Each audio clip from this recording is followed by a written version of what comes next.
Salut, bienvenue à tous, fidèles à Zouk TV, bien évidemment, pour votre émission Quoi de neuf, qui aujourd'hui aura une résonance assez particulière, puisque nous allons parler longuement de littérature, avec un monsieur que vous avez connu sur Zouk TV, que vous connaissez bien d'ailleurs. Il s'agit tout simplement de Serge Tali. Bonjour, monsieur Tali, Serge Tali. Bonjour, Michel Dimon, bonjour aux téléspectateurs de Zouk TV. Et c'est toujours la même chose quand je reviens à Zouk TV, il y a plein de souvenirs et d'images. Ouais. Voilà. Donc, vous êtes resté finalement combien de temps à peu près? On va faire un petit flashback à Zouk TV. On vous a connu dans le kiosque un peu. Je sais pas, 2 ans et demi, 3 ans, je sais plus. Je suis resté un certain temps avec Mano, avec Michel Branchi. Branchi, ouais. Marajo était là à l'époque. Eddie, ouais.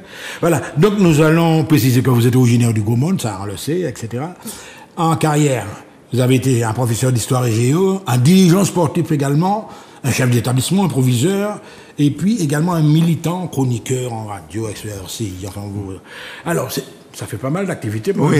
Vous êtes De temps en temps, je me dis, qui s'en retenait encore, pourquoi faire tout ça? Mais je sais pas, je compte pas. Bon, j'avais mon métier, puis j'avais mes trucs à côté, puis mes passions, le sport, la politique, le journalisme, tout ça, c'est des passions, bon, que j'ai fait à l'époque, en même temps que mon travail, que j'ai fait correctement, je crois, mais bon. Est-ce que je cherche rien, je fais, c'est tout. Est-ce que cette approche-là également, parce que faire tout ça, c'est connaître le terrain, c'est voir des gens, est-ce que vous estimez que vous avez une connaissance un peu plus approfondie de notre peuple, de notre population, des jeunes, des moins jeunes, etc. Non, j'ai pas cette prétention-là. C'est vrai que j'ai rencontré des gens, bon, que j'ai des idées sur certains, mais je ne maîtrise pas tout. On est en 2025, je ne prétendrai pas maîtriser le comportement de tout le monde. C'est pas évident. Vous avez un regard quand même. Je n'avais pas dit que vous allez faire une analyse, mais vous avez quand même un regard sur la société, sur l'évolution des politiques. Et oui, ça vous interpelle, quoi. Ouais. Le mot, c'est quand même évolution. Effectivement, si je regarde depuis que je comprends à peu près les choses, allez, soyons honnêtes, à partir de 15 ans, entre mes 15 ans et maintenant, il y a 60 ans qui se sont écoulés. Heureusement que les choses ne sont pas restées en l'état, mais j'ai évolué. Donc, ce que je pensais quand j'avais 20 ans, bon, je pense pas tout à fait de la même façon, et donc mon regard ne peut pas être le même. Et comme les autres ont évolué en même temps, c'est très compliqué. Donc, j'essaie de ne pas avoir de position tranchée sur ce que j'entends et ce que je vois, et je m'en porte mieux. Voilà, j'approuve à toutes, comme on dit, ce que vous êtes en train de dire. On est dans une autre époque, carrément. Je ne vais pas dire un autre cycle qui a déjà commencé d'ailleurs. Mais tout ça, il faut tenir compte de tout ça. Alors, on va parler quand même de l'activité d'auteur, d'être auteur, etc. Un premier livre, Timilat, paru en 2020, c'est pas si vieux que ça. Oui, c'est ça, en 2020, oui, je crois. Oui, ça, je l'avais expliqué à l'époque, notamment sur Zouk TV, que c'était un essai de transmission parce que je voulais raconter l'origine de ma famille à mon fils qui est sourd. Et puis bon, la famille m'a dit, bon, mais c'est bon tonton, c'est bon papa, tu peux publier ça. Et bon, je l'avais publié, et puis les Martiniquais m'ont fait le plaisir. Ça a marché? Ouais. C'était autobiographique, en fait, vous racontez un peu je raconte ma famille, de vie, quoi. Je raconte ma famille, et les gens ont apprécié. Et quand j'ai fait des conférences, que je fais encore des conférences, parce qu'il n'y a pas 2 mois, j'étais au Diamant, les gens apprécient, et se disent... Ils vous questionnent sur ça toujours? Mais ça ressemble à ma famille, monsieur Tali. Je dis oui, tous les Martiniquais ont une famille et des origines diverses, et ce qui donne les Martiniquais. Donc c'est en quelque sorte, vous avez compris, l'identité martiniquaise même, il y a des composantes, etc. Donc des vagues de peuplement, on connaît l'histoire de la colonisation, etc., les influences africaines, européennes, asiatiques après, etc. Donc le Martiniquais, c'est un personnage composite, on va dire, en quelque sorte. Tout à fait comme le Caribéen, d'ailleurs. Le Caribéen. On va certainement en parler tout à l'heure. C'est une logique, parce que si il n'y avait pas eu des Africains qui étaient venus ici, s'il n'y avait pas eu des Européens, s'il n'y avait pas eu des Asiatiques, ils ne se seraient pas mélangés, nous ne serions pas nés. Moi, je ne peux pas naître au Bénin ou au Sénégal, c'est impossible, parce que j'ai des origines européennes, j'ai des origines caraïbes, j'ai des origines indiennes, donc je ne peux pas naître. Donc, je ne peux pas naître en Europe non plus, d'ailleurs, je ne peux pas naître en Inde non plus. Donc je peux vous tutoyer, Serge. Mais oui, je pense... Alors, à la limite, je ne vais pas dire que l'Antillais c'est un personnage hybride, mais parce que souvent il y en a qui se revendiquent du panafricanisme, etc. Non, le Martiniquais, c'est un personnage unique. Le Martiniquais est martiniquais. Et il doit être fier d'être martiniquais parce qu'il l'est. C'est ce qu'il est. Il est c'est comme si on fait un calalou. Il y a des ingrédients dans le calalou, mais si on prend un ingrédient tout seul, il peut qu'à faire calalou. Si on fait un pâté en pot et qu'on met pas de carottes, qu'on met pas de pommes de terre, ou qu'on oublie le cabri, ou il y aura pas de pâté en pot. Et ben nous c'est pareil. Nous il nous faut tout pour qu'on soit martiniquais. Donc voilà. Donc ça c'était le premier bouquin. Vous avez compris comme il vous l'a dit, M. Tali. Donc jusqu'à maintenant, les gens le questionnent à l'occasion de conférences. Et il est encore en vente. Il est encore en vente. Il est encore en vente. Oui. Et ça intéresse aussi. Oui, ça intéresse. Ça intéresse. Comme on dit. Le deuxième livre, par contre, je l'ai là, j'ai la jaquette là. Alors là, c'est un style différent. Oui. Cyclone et tsunami en Martinique en 2021. Alors là, c'était... Et là, j'avoue que... C'est une enquête. Oui, je me suis beaucoup amusé parce que c'est raconter les élections territoriales, donc à la CTM de 2021, avec toutes les déclarations des candidats, mais pas que les déclarations officielles, ceux qu'ils ont dit à la radio, ceux qu'ils disent dans les réseaux sociaux, sur Facebook, sur machin, sur Twitter, etc. Et je passais mes journées à écouter. Bon, il y a quelques documents officiels comme les listes. Des coupures de presse, il y a également des tableaux explicatifs. Etc. Oui. Bon, et puis le ton est c'est pas un ton... Je me prends presque jamais au sérieux, donc c'est pas que je sois pas sérieux, mais j'aime pas me prendre au sérieux, et donc le ton est très humoristique par moment. Et accessible à tout le monde, c'est ça. L'essentiel, c'est ça. Parce que certains hommes politiques m'ont bien fait rire pendant ces élections, ils me font rire toujours, mais là, Mesdames et messieurs, vous voyez que M. Serge Tali, il a ce sens-là. On se moque de nous-mêmes. Il faut rire, des fois. C'est pas avoir une tête de toute la journée comme ça. Donc, voilà. Et ça a marché également. Donc, c'est une analyse. Ça a moins bien marché parce que, mais ça, je le savais. Je n'écris pas, quel que soit ce que j'écris, et j'écris énormément, j'en ai encore plein chez moi. J'écris pas pour devenir millionnaire. Donc, dès que j'ai payé l'imprimerie et le transport, c'est bien. Ouais, c'est un plaisir pour vous d'écrire. Ouais, c'est très très bien dès que j'ai payé le transport et l'imprimerie, c'est tout ce qui m'intéresse. Voilà, donc tout ça, on a vu les deux premières parutions, donc le Timilat, il a expliqué, là, ce livre avec une connotation un peu plus journalistique, je vais dire. Oui. Et puis là, maintenant, vous nous revenez avec deux parutions. Une première parution, je vais demander à notre ami Johan de nous mettre à l'écran Césaire, la lettre. Voilà. Alors là, on va rester un petit moment là-dessus. Ah oui. Eh bien oui, là, déjà, ça c'est mes mauvaises habitudes, j'aime pas faire comme les autres. Et j'en publie deux d'un coup, et quand il dit, mais t'as un livre, oui, mais mais c'est deux styles différents, on va parler de l'autre tout à l'heure, oui. Alors, ça, celui-là, Césaire, pourquoi Césaire? Pourquoi Césaire? J'ai été au PPM, donc j'ai été nourri comme tout le monde. Vous avez démissionné aussi? Oui, aussi. On va en parler tout à l'heure. C'est toujours la même chose. Ouais. Bon, le respect. Pourquoi? Et un jour, je me suis retrouvé dans l'Ariège, à Ax-les-Thermes, qui est une ville de l'Ariège, avec Camille Dancière, à l'époque, il était député. Et il me dit, mon ami, il adorait m'appeler comme ça, il faut qu'on trouve un endroit où je venais travailler, parce qu'il était étudiant à Toulouse, et avant ses examens, il venait.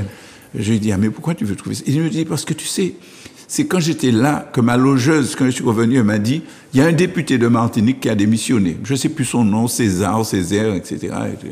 Et effectivement, c'est là qu'il a appris la démission. Donc, ça l'a intéressé. Et donc, on a parlé longtemps. Avec Camille Dancière. Avec Camille Dancière, nous avons beaucoup parlé de ça. Qui est une machine du bébé, on va parler de ça aussi. Je me suis beaucoup intéressé à la lettre à Maurice Thorez. Mais il y a des gens très, très, très qualifiés qui ont fait des colloques. Je sais, en 2007, il y a eu un colloque notamment sur la lettre à Maurice Thorez, et avec des gens de très haut niveau. Je me suis dit, Tali, qu'est-ce que tu vas faire? Parce que je me suis retrouvé avec des coupures de journaux qui appartenaient à Camille Dancière, des coupures de journaux de l'époque. Alors, on va observer quand même... Alors, en Césaire, mesdames et messieurs, il y a évidemment l'homme de lettres, le poète, la dimension poétique, universelle d'ailleurs. Il vous a pas intéressé ce côté-là, Césaire le poète? Je ne m'autorise, je connais pas assez, je n'ai pas de compétences pour écrire sur l'œuvre poétique. Et même, dans le livre que nous voyons là, je ne fais pas de commentaires. Serge Tali, c'est 5 ou 6 pages, je ne sais plus, parce qu'il y a l'avant-propos. Il y a 2 préfaces.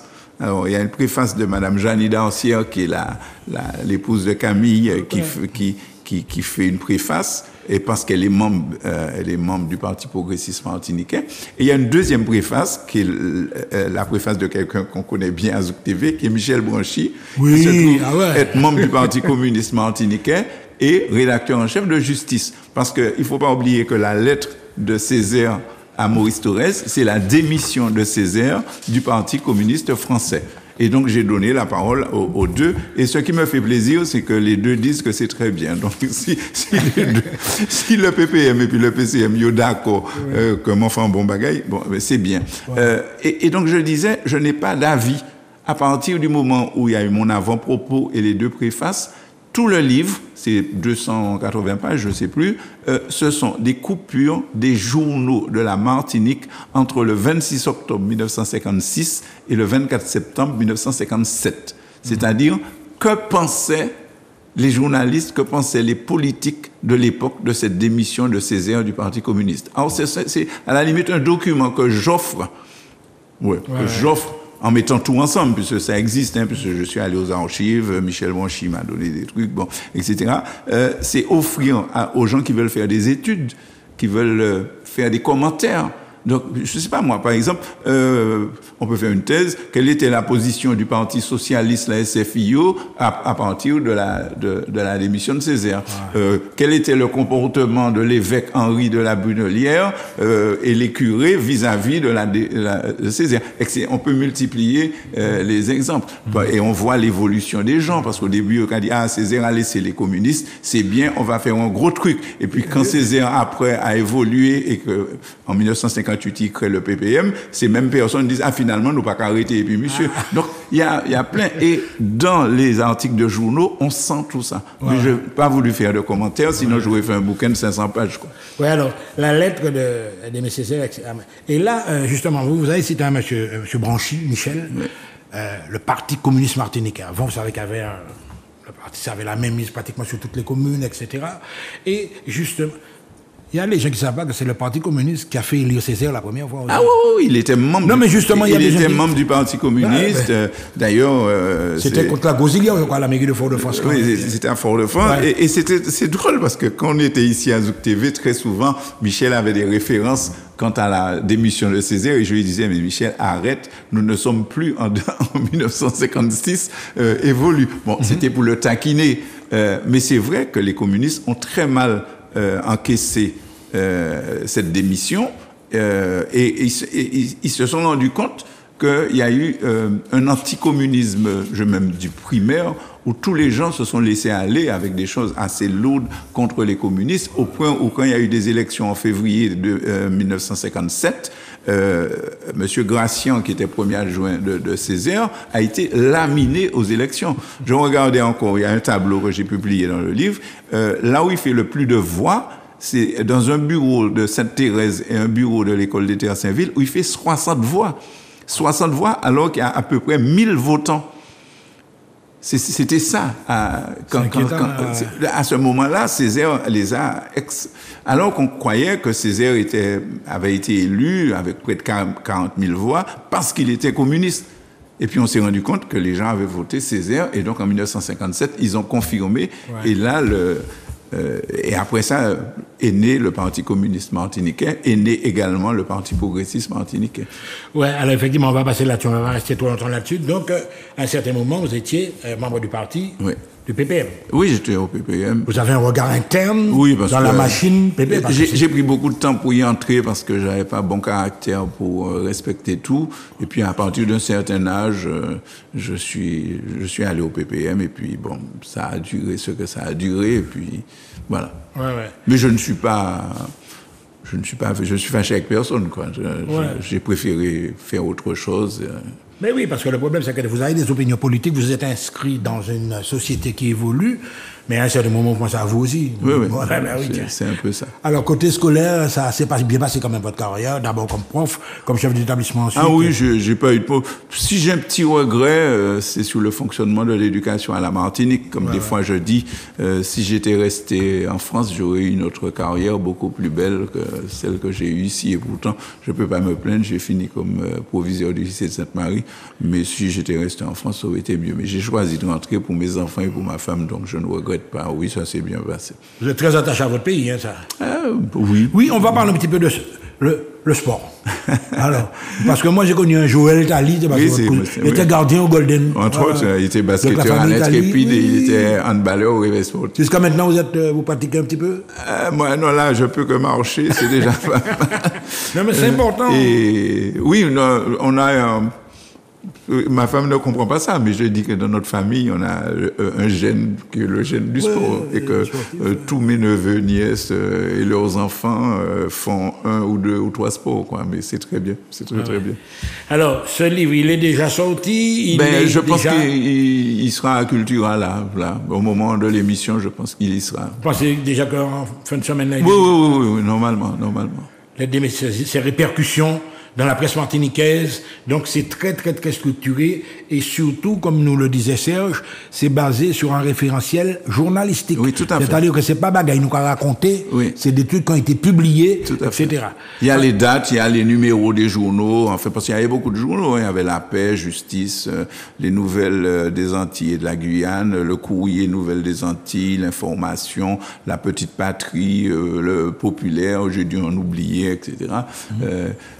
Mes copains des archives me connaissent. Mais justement, quand en tout cas, je les remercie encore aux archives parce qu'ils sont super sympas. Donc, M. Tali nous garantit que ça a une valeur documentaire. Tout à fait. C'est-à-dire, c'est des trucs précis. Ouais. On va voir pour le roman tout à l'heure. On pourra laisser à nos enfants, nos petits-enfants. C'est un document, quoi. J'espère, en tout cas, j'espère. Ouais. Combien de pages on a vu? 270, un truc comme ça. C'est pas fastidieux à lire. Non, mais non, comme c'est des coupures de journaux, on lit, on dit, bon, moi, quand je lis ça, le 22 novembre, tel journal a publié, je lis l'article et puis je vais faire autre chose. Ouais. C'est pour dire, je sais pas, moi, je publie le discours de Césaire à la Maison des Sports. Ça, c'est long, parce qu'il parle pendant 2 heures. On peut lire le discours. Vous publiez l'intégralité du... le discours de Césaire à la Maison des Sports, je sais plus, c'était en novembre. Et puis après, tel journal fait le compte-rendu. Donc, vous publiez le compte-rendu. Voilà, et tel autre journal fait un autre compte-rendu. Mais le compte-rendu du Populaire, qui est socialiste, et le compte-rendu de Justice, c'est pas la même chose. Justice dit, grosso modo, pendant 2 heures, il nous a gonflé, quoi. C'est à peu près ça.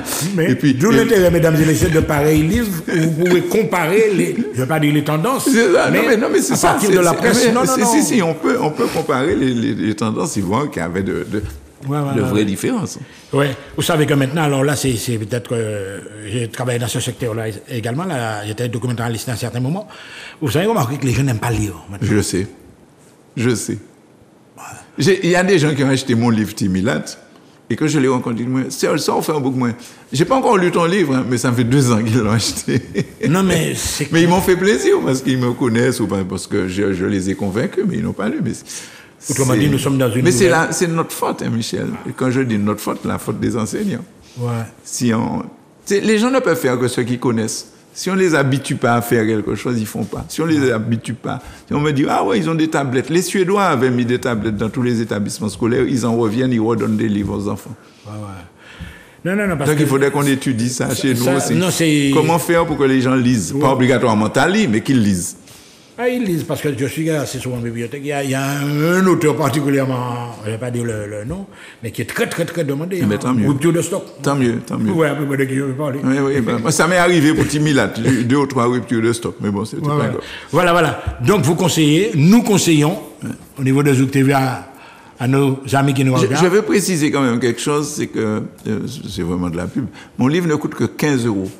Ah bon? Ouais. J'ai décidé, peut-être que les prochains, ça va coûter plus, mais les 2 là que je les ai mis à 15 €. Alors ma femme me dit, mais. C'est sympa, ça. Et quand on calcule, on me dit, on va payer l'imprimerie. Si on vend tant, on va payer l'imprimerie et le transport. Mais je dis, c'est très bien. Parce que je ne vais pas mettre à 20 pour que moi, t'es qu'à acheter, il met 20 € cher. Donc, je lutte à ma façon contre la vie chère. Je peux vous dire qu'il y a des auteurs qui sont 24, 25 même, des fois. Non, je ne répondrai pas. Voilà, on va le laisser peut-être tout à l'heure en conclusion, on va revenir là-dessus. Et puis alors là, vous nous proposez, peut-être que ça peut cartonner plus que ça, parce que le roman, les gens aiment ça en général. Là, c'est le roman, tu mets la jaquette à l'écran, mon cher Johan, et voilà. Donc, ça s'appelle Les Guerriers du Temps. une autre forme de littérature, avec un récit, une trame. Ouais, ça c'est... Pourquoi ça raconte? Alors, c'est un voyage, quoi. Ça, j'ai rien compris. J'avoue que je n'ai rien compris. Je ne sais pas pourquoi, parce que c'est un roman. Déjà, je n'avais pas encore écrit de roman. Et c'est un roman de science-fiction.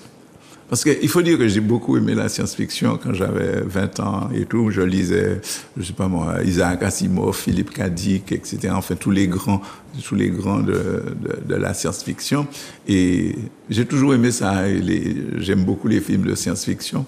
Et il y a quelque chose qui m'a toujours intéressé, ce sont les voyages temporels. Donc, retour vers, même si c'est des films où on rit, on retour vers le futur. Au centre de la Terre, voilà, j'ai toujours aimé ça. Et puis un jour, je sais pas pourquoi, je pourrais pas dire pourquoi, j'ai commencé à écrire un truc et j'ai eu l'impression, j'ai dû écrire ça en moins de 2 mois, j'ai eu l'impression que c'était de l'écriture automatique.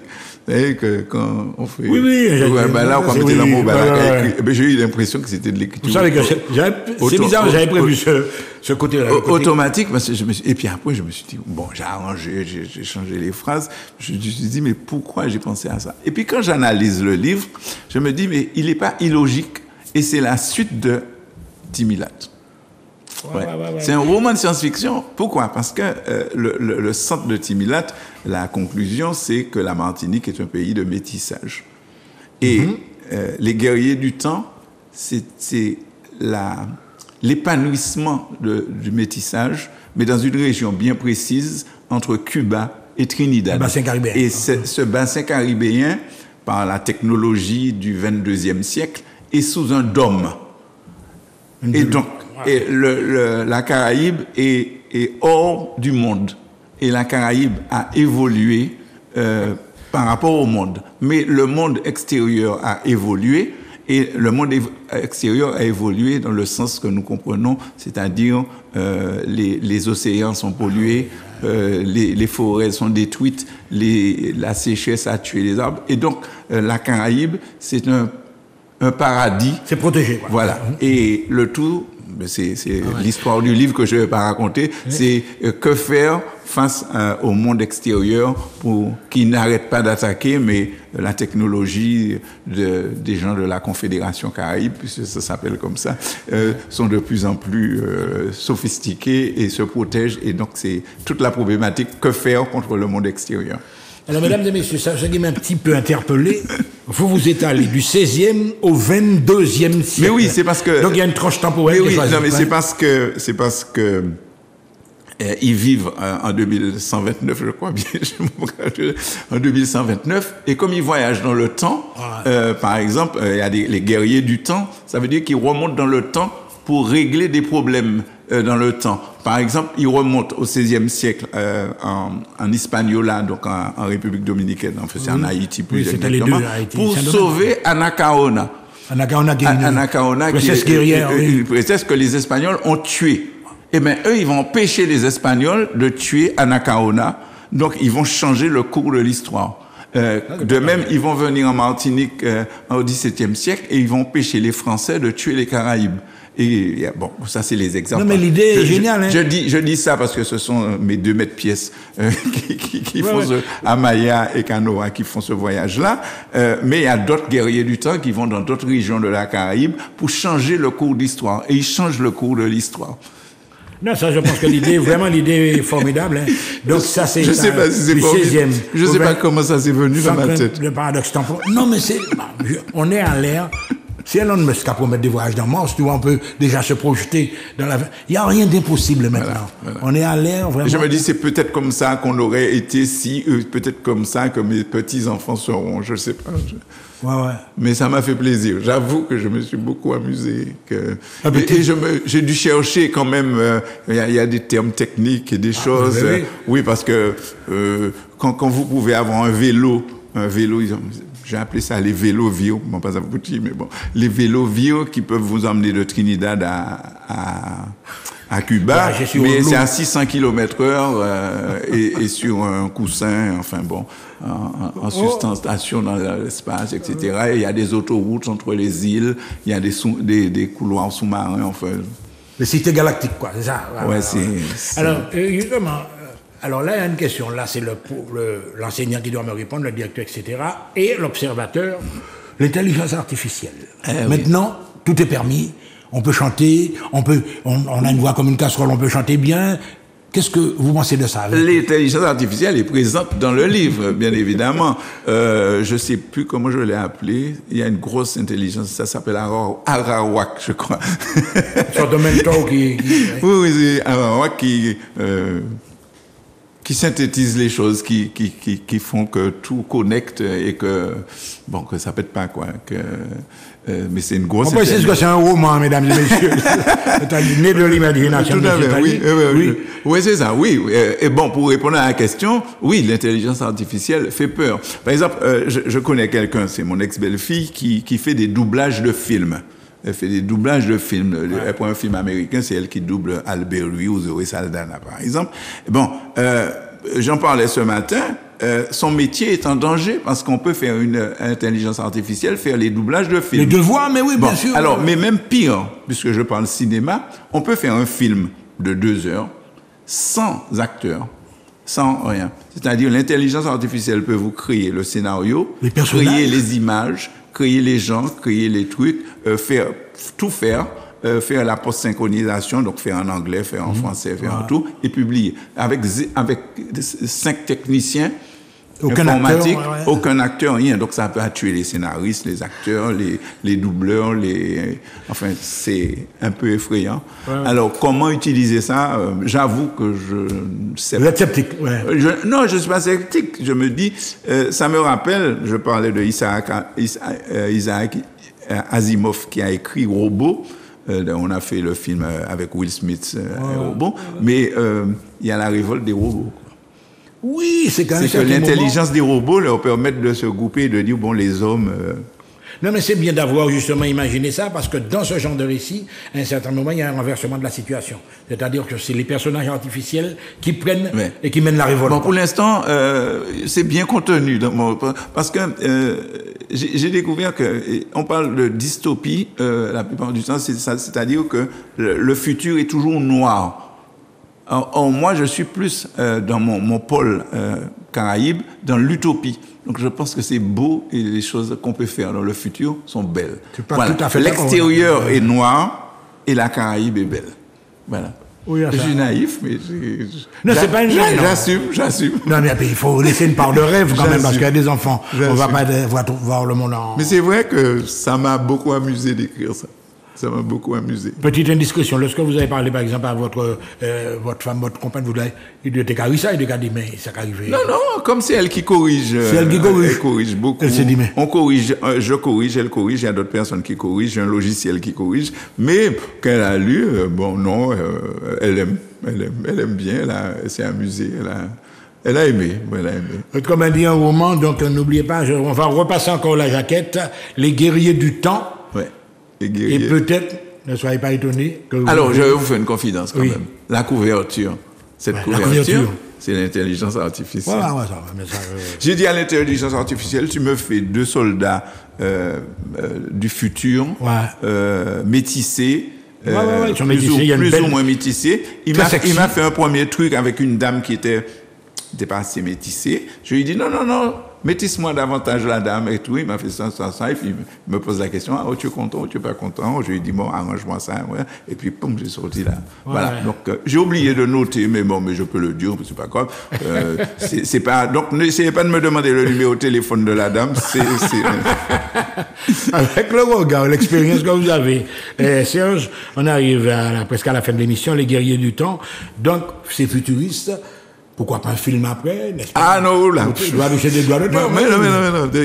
Déjà, si j'arrive à... Non, mais si quelqu'un te demande la trame... On verra ça. Mais non, s'il y a déjà quelques Martiniquais qui aiment ça, c'est...